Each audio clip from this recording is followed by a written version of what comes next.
አውሮፓውያን ኃያላን በቅኝ ግዛቶቻቸው ትምህርት ቤቶችን ለመክፈት ለምን እንደደከሙ ስናስብ ይህን ያደረጉት በፍጹም በደግነት ወይም ሁሉም ሰው እንዲራቀቅና እንዲያውቅ ፈልገው እንዳልሆነ ማስታወስ እጅግ ጠቃሚ ነው። በፍጹም ያሰቡት እንደዚህ አልነበረም። ስለ ትምህርት የተላለፈው እያንዳንዱ ውሳኔ ከቅኝ ገዢው ግዙፍ ዕቅዶች ማለትም ከፖለቲካ፣ ከኢኮኖሚና ከባህላዊ ግቦቻቸው ጋር ጥብቅ ቁርኝት ነበረው። ትክክለኛ ዓላማቸውን መረዳት ከዚያ በኋላ የመጣውን ሁሉ ለመረዳት ቁልፍ እንደማግኘት ነው። ትምህርት ቤቶቹ ምን ይመስሉ እንደነበር፣ ምን እንደሚያስተምሩ እና በመጨረሻም ምን አይነት ተጽዕኖ እንዳሳደሩ ለመረዳት ይረዳል። ነገር ግን ዋናው ነጥብ እዚህ ጋር ነው። ቅኝ የተገዙት ሕዝቦች ባዶ ወረቀት አልነበሩም፣ የራሳቸው ምላሽ ነበራቸው። ይህም ከቀጥተኛ ተቃውሞ አንስቶ ሥርዓቱን ለራሳቸው ጥቅም ለማዋል እስከሚያደርጉት ብልህ ማስተካከያዎች ድረስ የሚዘልቅ ነበር። የቅኝ ገዢዎች የተለያዩ ዓላማዎች፣ ከቅኝ ግዛት ትምህርት ፖሊሲዎች በስተጀርባ ያሉት ዓላማዎች በእርግጥም ውስብስብ ነበሩ። በጊዜ ሂደት ይቃየሩ ነበር፣ ከአንዱ ቅኝ ገዢ ወደ ሌላውም ይለያዩ ነበር። ነገር ግን በአጠቃላይ ሲታይ ሁሉም የቅኝ ግዛቱን ሕልውና ለማስቀጠል ወደሚያስፈልጉ ነገሮች ይመለሱ ነበር። በእውነቱ ለቅኝ ግዛት ትምህርት ከተሰጡ ምክንያቶች አንዱ የድሮው የአሰራር ቅልጥፍና ጉዳይ ነበር። በአህጉራት የተዘረጋን ግዙፍ ግዛት ማስተዳደር ብዙ የቢሮ ሥራ፣ ብዙ ግንኙነት እና ብዙ ሰው ይጠይቅ ነበር። ዝቅተኛ ደረጃ ጸሐፊዎችን፣ አስተርጓሚዎችንና አስተዳዳሪዎችን ማሰልጠን። ስለዚህ ምን አደረጉ? የአካባቢው የሰው ኃይል የሚያፈልቁ ትምህርት ቤቶችን ከፈቱ። እነዚህ ሰዎች መሠረታዊ የቢሮ ሥራዎችን የሚሰሩ፣ በአውሮፓውያን አለቆችና በአካባቢው ሕዝብ መካከል የሚያስተርጉሙና በቢሮክራሲ ውስጥ ዝቅተኛ ቦታዎችን የሚሸፍኑ ነበሩ። እስቲ ያስቡት። ግብር የሚሰበሰቡ፣ መዝገብ የሚይዙና ሕግን ለማስከበር የሚረዱ ሰዎች ያስፈልጓቸው ነበር። ይህንን በደንብ የሚያሳይ ታዋቂ ምሳሌ ከ1835 የኢቶላልምን የቶማስ ባቢንግተን ማኮሊ ስለ ህንድ ትምህርት የጻፈው ማስታወሻ ነው። በብሪቲሽ ህንድ እንግሊዝኛ የመማሪያ ቋንቋ እንዲሁም አጥብቆ ይገፋ ነበር። እርሱም በግልጽ እንደተናገረው ግቡ በደምና በቆዳ ቀለም ህንዳዊ፣ ነገር ግን በአስተሳሰብ በምግባርና በእውቀት እንግሊዛዊ የሆነ የሰዎች መደብ መፍጠር ነበር። አያችሁ አይደለ? በአንድ ድንጋይ ሁለት ወፍ ማለት ነው። የአስተዳደር ሥራዎችን እንዲሰሩ ማድረግ፣ በተጓዳኒ ደግሞ በረቀቀ ወይም ብዙም ባልረቀቀ መንገድ ባህላቸውን መቅረጽ። ፈረንሳዮችም በምዕራብ አፍሪካ ኤኮል ደ ኮሚስ የጸሐፊዎች ትምህርት ቤት በሚባሉት ተመሳሳይ ነገር አድርጓል። አፍሪካውያንን ለዝቅተኛ የአስተዳደር ሥራዎች ያሰለጥኑ ነበር። ይህም ፈረንሳይኛ መናገራቸውንና የፈረንሳይን አሰራር መረዳታቸውን ለማረጋገጥ ነበር። ለሀብት ማውጣት ሥራ የሚሆን የሰለጠነ የሰው ኃይል። አንድ ቅኝ ግዛት በተፈጥሮ ሀብት የበለጸገ ከሆነ ወርቅ፣ ጎማ፣ ስኳር ወይም ሌላ፣ ትምህርቱ ብዙ ጊዜ ተግባራዊና የሙያ ተኮር አቅጣጫ ይኖረዋል። ትምህርት ቤቶች በማዕድን ቁፋራ፣ በእርሻ ሥራ ወይም በመሠረታዊ የማቀናሰበር ሥራዎች ላይ የሚያስፈልጉ ክህሎቶችን ለማስተማር ይከፈቱ ነበር። እንደ ፖርቹጋል ቅኝ ግዛቶች፣ አንጎላ ወይም ሞዛምቢክ ባሉ ቦታዎች መሠረታዊ ትምህርት ብዙ ጊዜ አፍሪካውያንን ለጉልበት ሥራ የማዘጋጀት ድብቅ ዓላማ ነበረው። ለእርሻ፣ ለማዕድንና ለመንገድ ሥራ የሚሆኑ ሰዎች ያስፈልጓቸው ነበር። እና ዋናው ነገር ይህ የሙያ ስልጠና ብዙ ጊዜ በመሠረታዊ ደረጃ ብቻ የተወሰነ ነው። ሥራውን ለመሥራት የሚያስፈልግ እንጂ ማንም ሰው አድጎ የራሱን ንግድ እንዲጀምር የሚያበቃ ነበርም። የቅኝ ገዢዎችን ባህል ማስረጽ ከተግባራዊነት ባለፈ ከቅኝ ግዛት ትምህርት በስተጀርባ ጥልቅ የሆነ ርዕዮተ ዓለማዊ ግፊት ነበር። ይህ ደግሞ ብዙ ጊዜ አባታዊነት የሚንጸባረቅበትና ግልጽ ለመናገር ራስ ወዳድነት የተሞላበት ነበር። የቅኝ ተገዢውን ባህልና እምነት ሙሉ በሙሉ የመቀየር ፍላጎት። የክርስትና መስፋፋት የክርስትና ሚሽነሪዎች ብዙ ጊዜ ትምህርት ቤቶችን በማቋቋም የመጀመሪያዎቹ አውሮፓውያን ነበሩ። አንዳንድ ጊዜ መደበኛው የቅኝ ግዛት መንግሥት ከመምጣቱ በፊትም ጭምር። እንደ ዴቪድ ሊቪንግስተን ያሉ ሰዎች ስለ ሕጋዊ ንግድ ብዙ ቢያወሩም ትምህርትንና ሰዎችን ወደ ክርስትና መቀየርን የአንድ ሳንቲም ሁለት ገጽታዎች አድርገው ይመለከቱ ነበር። በተለይም በብሪቲሽና በጀርመን አገዛዝ ስር በአፍሪካ ውስጥ የሚሽነሪ ትምህርት ቤቶች በየቦታው ተስፋፍቶ ነበር። መሠረታዊ ንባብና ጽሑፍን አንዳንድ ጊዜ መጀመሪያ ላይ በአካባቢ ቋንቋዎች፣ ምክንያቱም መጽሐፍ ቅዱስን ማንበብ ስለሚያስፈልግ፣ ሂሳብንና በእርግጥ ብዙ የክርስትና ትምህርቶችን ያስተምሩ ነበር። እነዚህ ትምህርት ቤቶች ለብዙ አፍሪካውያን ብቸኛውን የመደበኛ ትምህርት ዕድል የሰጡ ቢሆኑም ሀገር በቀል መንፈሳዊ እምነቶችና ባህላዊ ልምዶችን አረመናዊ ወይም ኋላ ቀር ብለው በመፍረጅ ለማጥፋት ከፍተኛ ጥረት ያደርጉ ነበር። እውነት ለመናገር ግብይት ነበር። የፈረንሳይ የውህደትና ፈረንሳዊ የማድረግ ፖሊሲ። ፈረንሳዮች ምናልባትም ከእንግሊዞች በበለጠ ስለ ውህደት ፖሊሲያቸው ግልጽ ነበሩ። ግባቸው የተመረጠው የአካባቢው ልሂቃን ቡድንን ወደ እውነተኛ የፈረንሳይ ዜግነት መቀየር ነበር፣ ሙሉ የፈረንሳይ ባህልና ቋንቋ እንዲኖራቸው በማድረግ። በሴኔጋል የሚገኙ ሰዎች የፈረንሳይ ዜግነት ያገኙ ነበር፣ እንዲሁም በፈረንሳይ ከምታገኙት ጋር ተመሳሳይ የሆነ የትምህርት ሲስተም ውስጥ ያልፉ ነበር። ዋናው ነጥብ ፈረንሳዊ ማድረግ ፍራንሲዜሽን ነበር። በቋንቋና በባህል ሙሉ በሙሉ ፈረንሳዊ ማድረግ ምናልባት እኩልነትን የሚሰብክ ፍትሃዊ ሊመስል ይችላል፣ ነገር ግን በተጨባጭ እጅግ የመራራጠ ነበር። ዓላማውም እነዚህን የተማሩ ልሂቃን ከገዛ ሕዝባቸው ነጥሎ ለፈረንሳይ ታማኝ ማድረግ ነበር። የፖርቹጋል አሲሚላዶ ፖሊሲ። ፖርቹጋሎችም በአፍሪካ ቅኝ ግዛቶቻቸው እንደ አንጎላ እና ሞዛምቢክ ተመሳሳይ ነገር ግን ይበልጥ ጥብቅ የሆነ አሲሚላዶ ወይም አሲሚላዶ የተሰኘ ፖሊሲ ነበራቸው። አንድ አፍሪካዊ አሲሚላዶ ለመሆን እጅግ ብዙ አስቸጋሪ መስፈርቶችን ማለፍ ነበረበት። ፖርቹጋልኛን አቀላጥፎ መናገር፣ የፖርቹጋልን ወግ መከተልና የተወሰነ የትምህርት ደረጃ ላይ መድረስና በመሰረቱ ባህላዊ የአፍሪካ ባህሉን መካድ ይጠበቅበት ነበር። እነዚህ አሲሚላዶዎች የፖርቹጋል ዜግነትና ጥቂት ጥቅማ ጥቅሞችን ያገኛሉ፣ ነገር ግን ከሕዝቡ ቁጥር አንጻር ሲታዩ እጅግ በጣም ጥቂት ነበሩ።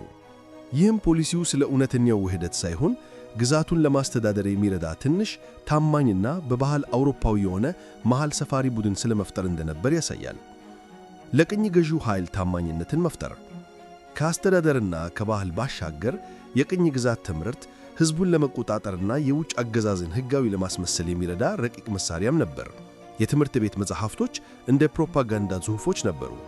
የታሪክ ትምህርቶች የቅኝ ገዢው ግዛት ገናና መንግሥታቸውን ሩህሩህና መገኘታቸውን ለእድገት በጣም አስፈላጊ አድርገው ያቀርቡ ነበር። ትምህርቶች ለብሪቲሽ ንጉሥ፣ ለፈረንሳይ ሪፐብሊክ ወይም ለፖርቹጋል ሀገር ታማኝነትን በሰዎች አእምሮ ውስጥ ይቀርጹ ነበር።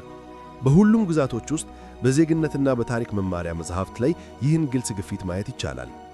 የአገር በቀል ዕውቀት ሥርዓቶችን ማፈን የአውሮፓ ትምህርት ቤቶችን ዘመናዊ ዕውቀት የሚገኝባቸው ብቸኛ ታማኝ ቦታዎች በማድረግ የቅኝ ግዛት ኃይሎች አገር በቀል የዕውቀት ሥርዓቶችን በተሳካ ሁኔታ ወደ ጎን ገፍተዋል፣ አጣልጠዋል፣ እንዲሁ ብዙ ጊዜ ሙሉ በሙሉ አጥፍተዋል። የቃል ታሪኮች፣ ባህላዊ የሕክምና ዘዴዎችና የአካባቢው የእርሻ ዘዴዎች ሁሉም እንደ ኋላ ቀር፣ እንደ አጉል እምነት ወይም እንደ ሳይንሳዊ ያልሆኑ ተብለው ተጣልተዋል። ይህ በአጋጣሚ የሆነ አይደለም። ተቃውሞን ሊፈጥር የሚችል ማንኛውንም የአስተሳሰብ መሠረት ለማፍረስ ታስቦ የተደረገ ነው። ከቅኝ ገዢዎች ጋር ወዳጅ የሆነ የልሂቃን መደብ መፍጠር። እስቲ ያስቡት፣ ለጥቂት ሰዎች ብቻ የሁለተኛ ደረጃ ወይም ከፍተኛ ትምህርት ዕድል በመስጠት ቅኝ ገዢዎች አዲስ የተማረ ልሂቅ መደብ ፈጠሩ። እነዚህ ሰዎች ብዙውን ጊዜ ግራ ይጋቡ ነበር። ከራሳቸው ባህላዊ ማህበረሰብ ተነጥለዋል፣ ነገር ግን በቅኝ ገዢዎችም ሙሉ በሙሉ ተቀባይነት አላገኙም። ያም ሆኖ ለሥራና ለደረጃ በቅኝ ግዛት መንግሥት ላይ ጥገኛ ሆኑ። ቋንቋና አንዳንድ ባህላዊ እሴቶችን ከቅኝ ገዢዎች ጋር መጋራታቸው ቢያንስ በመጀመሪያ ላይ አጋር እንዲሆኑ ወይም የቅኝ ግዛቱን መሠረት የመጠየቅ ዕድላቸው ዝቅተኛ እንዲሆን አድርጓቸዋል። ይህም በቅኝ ተገዢ ማኅበረሰቦች ውስጥ ውስጣዊ ክፍልን በመፍጠር የተለመደ የከፋፍለህ ግዛ ስልት ነበር። የቅኝ ተገዢዎች ምላሽና አዲስ ትርጓሜዎች። ቅኝ ገዢዎች በጥንቃቄ ያቀዱት ዕቅድ ቢኖርም ቅኝ የተገዙት ሰዎች ዝም ብሎ ሁሉንም ነገር አልተቀበሉም። በፍጹም ምላሻቸው እጅግ የተለያየ ነበር። ከብልህ ስልቶች እስከ ቀጥተኛ እምቢተኝነትና ፍጠራ የተሞላበት መላመድ ድረስ። ይህ ሁኔታ ምንም እንኳን ኃያል ከሆነ ኃይል ጋር ቢጋፈጡም ያላቸውን ጥንካሬና የመወሰን አቅም ያሳያል። ብዙ ቅኝ የተገዙ ግለሰቦችና ማኅበረሰቦች ምንም እንኳን ስለ ቅኝ ገዢው የመጨረሻ ዓላማ ጥርጣሬ ቢኖራቸውም በተግባራዊነት አምነው ነበር። የተወሰኑ ክህሎቶችን መማር ያለውን ጥቅም ተረድተው ነበር። የቅኝ ግዛትን ትምህርት ለመቋቋም መጠቀም። ለአንዳንዶች የቅኝ ገዢውን ቋንቋ ማወቅ፣ ሕጎቻቸውን መረዳት እና የአስተዳደር ሥርዓታቸውን ማወቅ ለመታገል እጅግ ጠቃሚ ስልት ሆነ። ነገር ግን ትግሉ ከሲስተሙ ውስጥ ነበር። እንደ ማህትማ ጋንዲ፣ ኔልሰን ማንዴላ ወይም ሊዮፖልድ ሴዳር ሴንጎር ያሉ ብዙዎቹ የተማሩት በብሪቲሽ ወይም በፈረንሳይ ትምህርት ቤቶች ነበር። አንዳንዶቹ አውሮፓ ድረስ ሄደው ተምረዋል። ስለ ምዕራባውያን የፖለቲካ ሐሳቦች እንደ ዴሞክራሲ እና የራስን ዕድል በራስ መወሰን ያሉ ጽንሰ ሐሳቦችን በማወቅ የሕዝባቸውን ብሶት ለመግለጽና ነፃነትን ለመጠየቅ ተጠቀሙበት። በመሠረቱ የቅኝ ገዢውን ጨዋታ ሕግ ተምረው በመጨረሻ ጨዋታውን በራሳቸው ላይ አዞሩባቸው። የብሔርተኛ መሪዎች መምጣት። እነዚሁ ታማኝ ተገዢዎችን ለመፍጠር ታስቦ የተከፈቱ ትምህርት ቤቶች ብዙውን ጊዜ ሙሉ ለሙሉ አዲስ የሆነ የልሂቃን መደብ አስገኙ። እነዚህ ሰዎች ለሰፊው ዓለም ሐሳቦች በመጋለጣቸውና ዋናው ነገር በጥልቀት ማሰብን በመማራቸው ምንም እንኳን የታሰበው ግብ ባይሆንም ለነጻነት እንቅስቃሴዎች አንቀሳቃሽ ኃይል ሆኑ። ኃይል እንዴት እንደሚሠራ ተረድተው ነበር። እናም ቅኝ ገዢዎቹ በሚረዱት ቋንቋና ጽንሰ ሐሳብ ከዓለም ጋር መነጋገር ቻሉ። ነገር ግን ሁሉም ነገር ከሥርዓቱ ጋር ተስማምቶ በመሥራት ብቻ የተወሰነ አልነበረም። የቅኝ ግዛት ትምህርት ባህልን እንደሚያጠፋ ወይም ለአካባቢው ፍላጎት ዋጋ ቢስ እንደሆነ በታየበት ጊዜ ሰዎች የራሳቸውን ትምህርት ቤቶች በማቋቋም ተቃውሟቸውን አሳይተዋል። ነፃ ወይም የሚሽነሪ ትምህርት ቤቶችን በሀገር በቀል ትኩረት ማቋቋም። በአንዳንድ ቦታዎች ማኅበረሰቦች የቅኝ ግዛት መንግሥት ተጽዕኖ ቢኖራቸውም የራሳቸውን ትምህርት ቤቶች በድፍረት አቋቁመዋል። ይህም ልጆቻቸው ስለ ሀገራቸው ቋንቋ፣ ባህልና እሴቶች እንዲማሩ ለማድረግ ነበር። በጣም ታዋቂ ምሳሌ በብሪቲሽ አገዛዝ ጊዜ በኬንያ የተቋቋመው የኪኩዩ ነፃ ትምህርት ቤቶች ማኅበር ኪሳ ነው። እነዚህ ትምህርት ቤቶች በ1920ዎቹና 30ዎች ብቅ ያሉት ሚሽነሪዎችና የቅኝ ግዛት መንግሥት የሴት ልጅ ግርዛት ያሉትን የኪኩዩ ባህላቶችን ለማገድ በመሞከራቸው ምክንያት ነው። የኪሳ ትምህርት ቤቶች በኪኩዩ ቋንቋ ሊያስተምሩ፣ የአካባቢ ታሪክንና መዝሙሮችን ያካትቱና እጅግ ጠቃሚ የሆነ ትምህርት ይሰጡ ነበር። በፍጥነት የብሔርተኝነት ስሜት ማዕከልና የባህል መጠበቂያ ሆኖ አገለገሉ። በሌሎች ቦታዎችም ተመሳሳይ እንቅስቃሴዎችን ማየት ይቻላል። ማኅበረሰቦች ከምዕራባውያን ተጽዕኖ የሃይማኖትና የባህል ማንነታቸውን ለመጠበቅ ባህላዊ ትምህርቶችን፣ ለምሳሌ የቁርአን ትምህርት ቤቶችን ያጠናክሩ ነበር። ባህላዊ ትምህርትን ጎን ለጎን ማስቀጠል። ይህ በመደበኛ ትምህርት ቤቶች ብቻ የተወሰነ አልነበረም።